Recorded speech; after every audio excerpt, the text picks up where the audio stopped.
Welcome to GOLT Talk, your podcast for technology and innovation in the legal profession. If you're searching for solutions to revolutionize your legal practice, you're in the right place. 10 minutes pure, actionable product insights from CEOs shaping the future of legal technology. And here is your host, Tom Pfennig.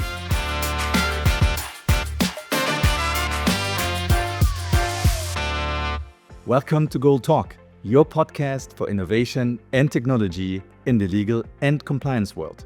Pure, actionable insights from CEOs shaping the future of legal technology. I'm your host, Tom Pfennig, and today I warmly welcome Daniel Lewis, founder and CEO of LegalOn, based in San Francisco. And LegalOn is a globally active company with presences in Tokyo and in the United States. So great having you on the call, Daniel. Thanks, Tom. It's nice to join you. Awesome. I know there is a lot going on in your company. We are going to be touching upon some of the latest and greatest news. But before we get there, please tell us a little bit about yourself as the CEO of LegalOn. Sure. So I'm based in the San Francisco Bay Area. I run our global business, so all of our business outside of Japan. Prior to LegalOn, I was at LexisNexis for about 5 years, leading businesses there, including practical guidance. And I joined LexisNexis when they acquired my first company, a startup called Ravel Law, which focused on litigation and legal analytics. I'm a lawyer by training.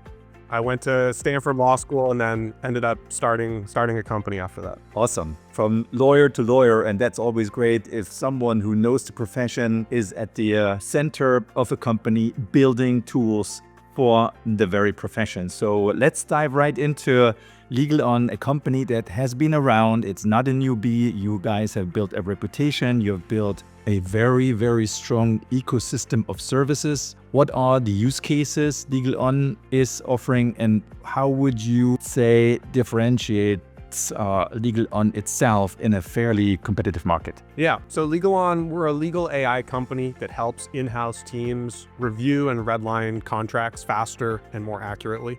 We help with matter management. We have an assistant that everybody on the legal team can use, but it all starts at that sort of white-hot pain of contract review, which is this very time-consuming task that legal teams are often bogged down at. We've been doing this for about 7 years. We serve over 7,000 businesses around the world, everybody from a single GC at a 100-person company to the Fortune 500. And the thing that makes us most unique in this space is that we have our own in-house legal content team that creates the guidelines, and we bake that into our AI so that our customers have things that are ready to use on day one, and that they know that the way that we're reviewing and redlining is grounded in trustworthy content. Can you tell us a little bit what these guys are really doing? I mean, that's really unique. I never heard of it before. So these are trained contract lawyers who would be sitting down with the client, defining the demands, the pain points, and building playbooks. Tell us a little bit about it. Yeah, these are all folks with years of experience in-house who we've hired to then create playbooks that help do issue spotting for a wide array, dozens of different types of contracts. So that team will predefine, here are the 100+ issues we're going to look for in a DPA or an office lease or a construction agreement.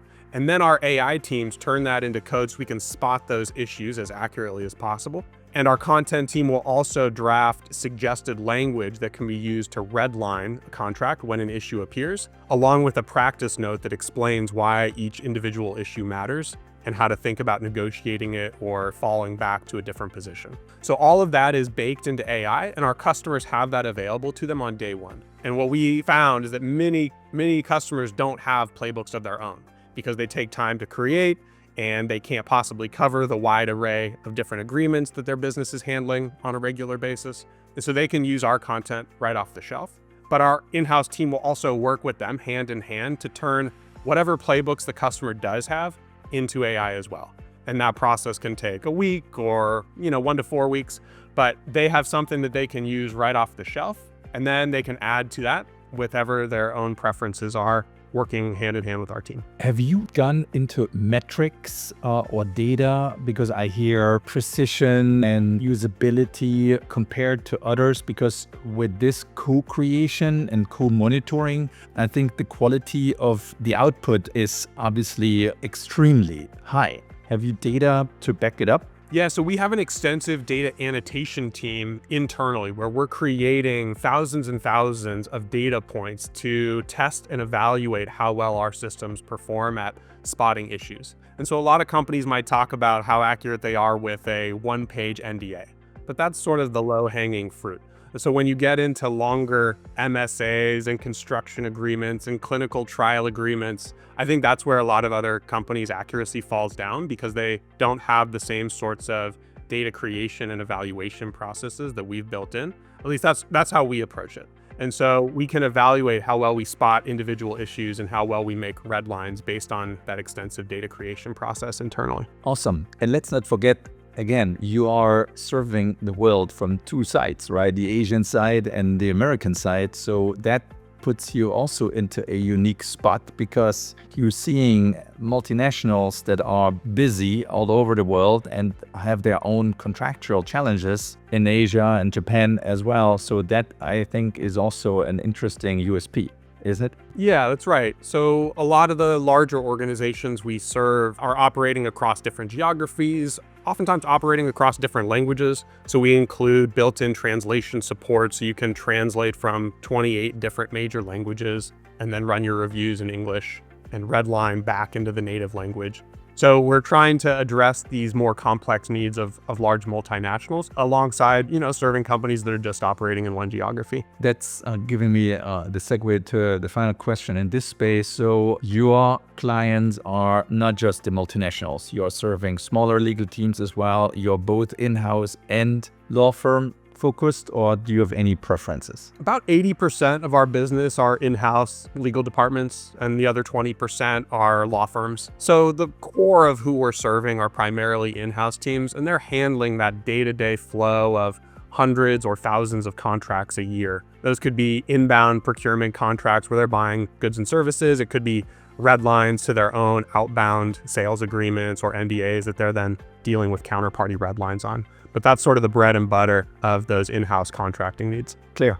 Wonderful. Let's move on to partners and competitors. Who would you call out in each space? Yeah, so on the partnership side, we work with a few different companies. We work closely with Microsoft. We have a Word add-in. Anthony Cook, the deputy GC, spoke at the conference that we put on annually. So we've got a relationship with Microsoft that covers that sort of standard tooling, but we also do a lot of our compute through Microsoft Azure, where we use OpenAI models through Microsoft Azure. We have a partnership with DocuSign in Japan around e-signature. We have a partnership with OpenAI. We use a lot of compute through them, and we get some additional engineering support and early access to models. And we have partnerships with other companies in the ecosystem. One, for example, is a company called Gatekeeper, kind of in the procurement space. So yeah, we have a variety of technology and go-to-market partners. Very good. Now, flipping the page and going to the other side, who would you see as viable competitors? Yeah, there's sort of two categories. One are traditional CLM, contract lifecycle management companies that have started to get more into the contract review space. What's quite interesting is that a lot of the CLM companies were built starting about 10 years ago, before the Gen AI wave had really hit and before the unlock had happened to make contract review possible. But we also work alongside a lot of CLM. So if a company comes to us and said, we already have Ironclad or Link Squares or DocuSign, they may be coming to us because they've tried what those other companies are offering and it's not specific enough, it's not sort of deep enough on contract review. And so we say, look, that's fine. You don't need to rip and replace anything that you have. You can layer on what we do because we go a mile deep on contract review. The other type of company that we come across are typically point solutions, new startups that have emerged in the last few years. Oftentimes those are word-based add-ins, just focused on contract review. They are very reliant on GPT without sort of in-house content baked into them. They're a good solution for folks who have kind of lightweight needs, I think. But when you are working across a team of 3 people or 5 people or 10 people, and you're looking for tools that don't require implementation and you can just get started with right away, oftentimes I think our solution shines in those contexts. And when it comes to AI, and I know you just released also fresh features, who would you see in there?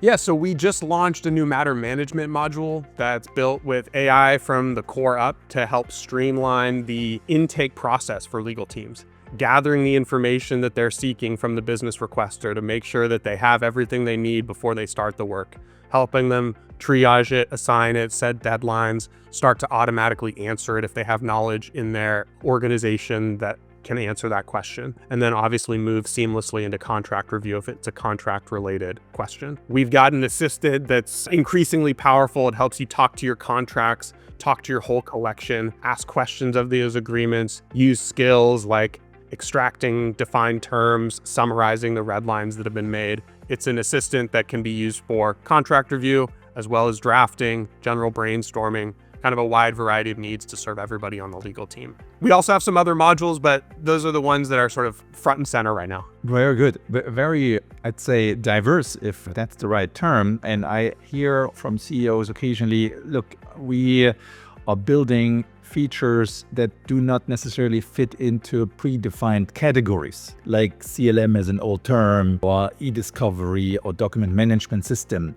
When I listen to you, I also would say you're checking quite a few boxes. Would you agree that it's becoming more and more difficult to also define LegalOn in one space? Yeah, I think one of the things that's quite interesting right now is a lot of the boundary lines between categories have started to blur as you sort of reimagine how you can do this work with the latest technology. And so for us, that means we've approached, our point of view starts and is centered around contract review, and we expand outwards from there. But we say, look, contract review is this very painful task, takes up a lot of in-house legal time. Let's solve that. And by solving that, it's then led us to expand to things on either side of it. So contract review itself might take 60% of the overall time of doing a contract, but intake is a part of the problem. So we want to streamline that. Handling the contract after it's signed is a part of the problem. We'll handle that.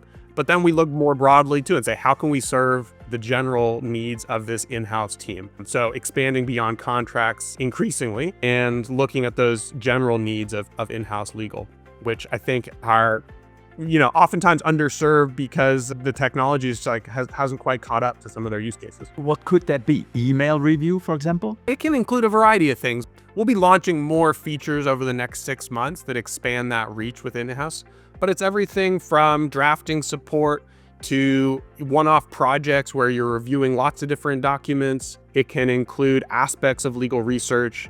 It can include having access to templates that help you have starting points for policy documents or contracts, things like that. So sort of a general and diverse set of needs. Yes, very good. Moving on to the last couple of questions here.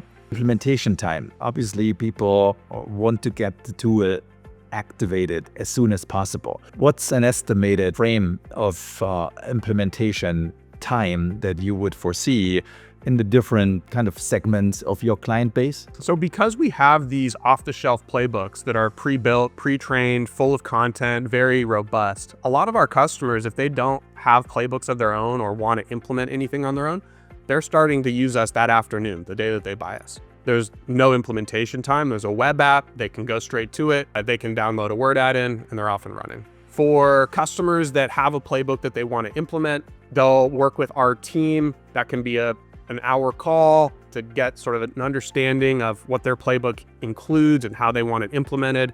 And then we can support them or they can do it themselves. That typically takes 1 week to 4 weeks. So very quick ROI, very quick time to contract review. And that's a focus of ours throughout the company. So everything we do, we're trying to make sure it's very well designed for speed of use and speed of getting to value quickly. The question that I get all the time is, okay, what happens to my contracts that are being reviewed or drafted with LegalOn technology? Are they staying on-prem or do I have to upload them into your cloud? Is it a hybrid? That's something people want to know. Yeah, we're a cloud-based solution, but we're SOC 2 Type 2 certified. So we keep everybody's data sort of segmented and secure. And then when it comes to training, a lot of customers will opt in actually to letting us use their data to make the systems more accurate, but they can also opt out. And so if they don't want their data used for any purpose, they can opt out of that training purposes as well. So yeah, we use AWS, Google Cloud, Microsoft Azure. Those are our main infrastructure providers. I think, very familiar to large organizations, and there's a lot of comfort there. Before we get to pricing, one word on the implementation challenges. The moment you're able to hit the button and LegalOn is on, that's already a time to celebrate, because at that point you have gotten your house in order. Isn't that the second step, I wonder? Because from my own experience, it is oftentimes chaotic to bring all stakeholders together, to have uniform templates, agree on language, and so forth. Can you elaborate a little bit on that phenomenon that you see as well, maybe? Particularly within larger organizations, right? There might be multiple teams that are touching different contracts or supporting different business lines. I think a lot of places, they will start with one team and look to demonstrate value, build champions, and then expand from there. So, one approach is simply around culture and change management.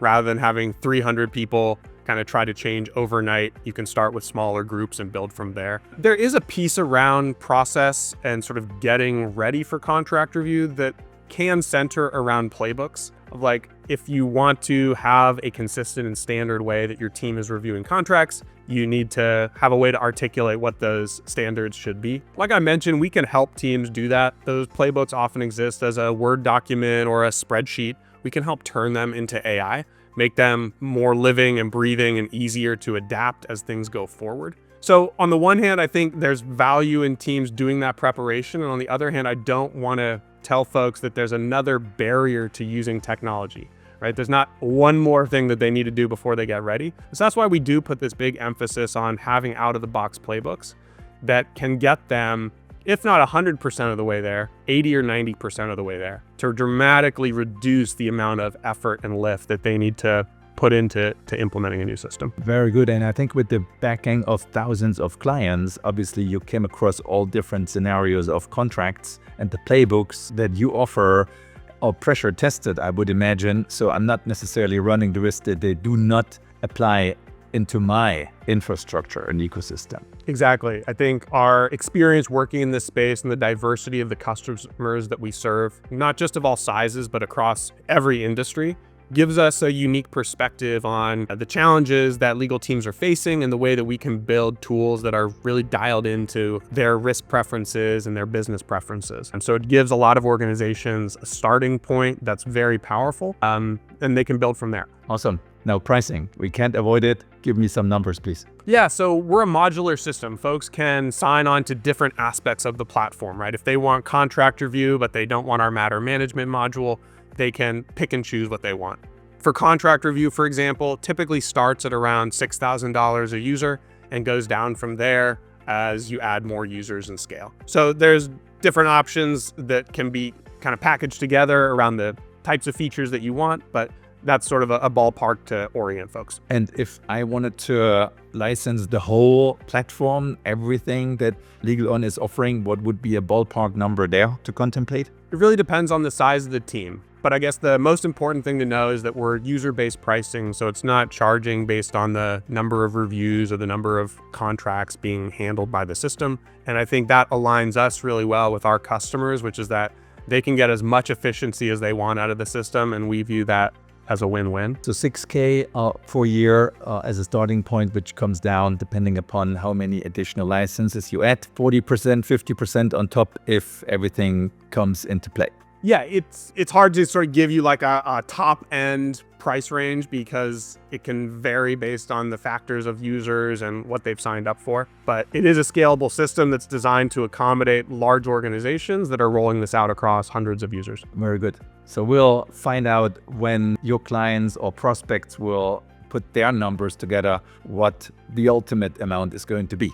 Hey, Daniel, thank you so much for your time. I learned a lot. I know there's exciting news coming out for LegalOn. I know there's expansion and further growth It's been a real pleasure interviewing you, learning about the tool. Greetings to San Francisco. I'm sure we will be seeing each other at one of the conferences in Asia, in Europe, or in the United States. Thank you for your time. Thanks, Tom. Great to talk with you. Take care.